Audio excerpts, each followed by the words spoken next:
ایک بادشاہ اپنے بیٹے کی 3 بار شادی کرانے کی کوشش کرتا ہے، مگر ہر بار شہزادہ پہلی ہی ملاقات کے بعد انکار کر دیتا ہے۔ بادشاہ غصے میں کہتا ہے، اگر تم کسی کو پسند نہیں کرتے تو جاؤ، اپنی مرضی سے زندگی گزارو، جب عقل آ جائے تو واپس آ جانا۔ شہزادہ خاموشی سے محل سے نکل جاتا ہے۔ تخت و تاج، شان و شوکت اور آرام سکون پیچھے چھوڑ کر وہ تنہا دنیا کی طرف نکل پڑتا ہے۔ کئی دن بھٹکنے کے بعد وہ ایک قصبے میں ایک نیک دل مگر مالدار شخص سے ملتا ہے، جو اپنی بکریوں کے لیے ایک رکھوالا ڈھونڈ رہا ہوتا ہے۔ نوجوان کہتا ہے، اگر اجازت ہو تو میں یہ کام کر لوں۔ آدمی حیرت سے پوچھتا ہے، تم جیسے پڑھے لکھے نوجوان کو یہ کام کیوں کر اچھا لگے گا؟ نوجوان مسکرا کر کہتا ہے، رزق کی عزت پیشے سے نہیں، نیت سے ہوتی ہے۔ یہ سن کر وہ شخص بہت متاثر ہوتا ہے اور اسے اپنے پاس ملازم رکھ لیتا ہے۔ کچھ مہینے گزر جاتے ہیں۔ نوجوان اپنی دیانت، خاموشی اور سمجھداری سے سب کو حیران کر دیتا ہے۔ مالدار شخص کی ایک ہی بیٹی ہوتی ہے، نیک سیرت اور عقل مند۔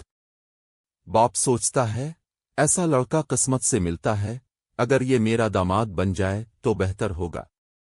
جب وہ یہ بات بیٹی سے کہتا ہے تو بیٹی مسکرا کر بولتی ہے، ابا جان، انسان کو صرف باتوں سے نہیں پہچانا جا سکتا۔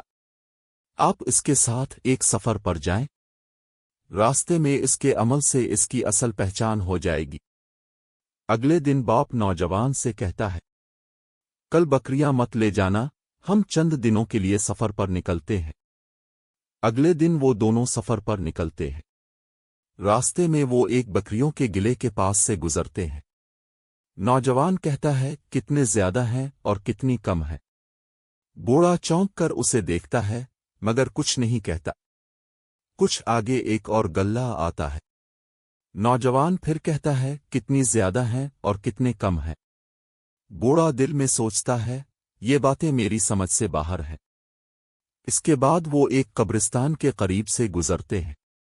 نوجوان کہتا ہے، تم میں زندہ بھی ہیں اور مردہ بھی۔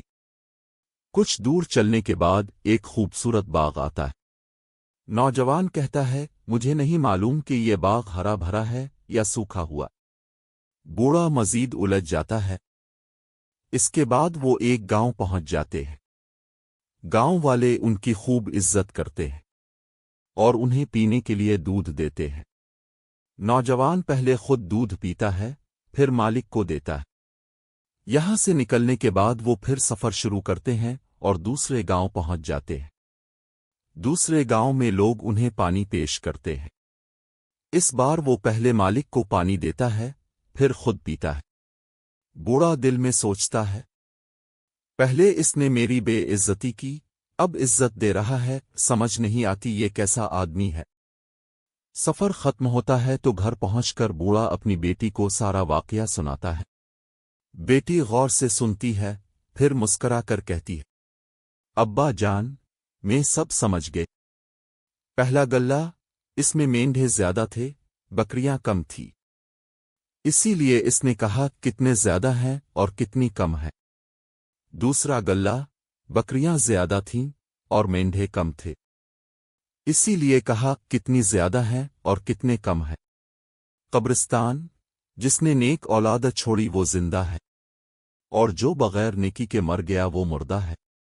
باغ، اگر اپنے پیسوں سے بنایا ہے تو ہرا بھرا ہے، اور اگر قرض سے بنایا ہے تو سوکھا ہوا ہے۔ دودھ، برتن میں دودھ نیچے بیٹھ جاتا ہے، پانی اوپر آتا ہے۔ اس نے پہلے پانی پیا اور آپ کو نیچے کا خالص دودھ دیا۔ کنویں کا پانی، اوپر آنے والا پانی صاف ہوتا ہے، اسی لیے اس نے پہلے پانی آپ کو دیا اور پھر خود پیا۔ بوڑھے کی آنکھوں میں حیرت آ جاتی ہے۔ وہ کہتا ہے، بیٹی، تم واقعی عقل مند ہو۔ یہ نوجوان عام چرواہا نہیں، بہت دانشمند انسان ہے۔ چند دن بعد وہ نوجوان سے کہتا ہے، میں چاہتا ہوں کہ تم میری بیٹی سے شادی کر لو۔ نوجوان خاموشی سے ہاں میں سر ہلا دیتا ہے۔ ان دونوں کی شادی سادگی سے ہو جاتی ہے۔ اس رات نوجوان اپنی بیوی کے سر پر ہاتھ رکھتا ہے اور کہتا ہے، یہ سر کس کا ہے؟ بیوی مسکرا کر کہتی ہے، یہ میرا تھا، اب تمہارا ہے۔ نوجوان کہتا ہے، سفر کے لیے تیار ہو جا۔ بیوی حیران ہو کر پوچھتی ہے، کہاں کا سفر؟ نوجوان جواب دیتا ہے، اسی محل کا جہاں سے مجھے نکالا گیا تھا۔ میں بکریوں کا رکھوالا نہیں بلکہ ایک بادشاہ کا بیٹا ہوں، اور تم وہ عقل مند ساتھی ہو جس کی تلاش میں نکلا تھا۔ اس قصے سے ہمیں یہ معلوم ہوا کہ انسان کی پہچان اس کے لباس اور حیثیت سے نہیں بلکہ اس کی سمجھ، سچائی اور کردار سے ہوتی ہے۔ جو دوسروں کے الفاظ میں چھپے معنی پہچان لے، وہی اصل انسان ہوتا ہے۔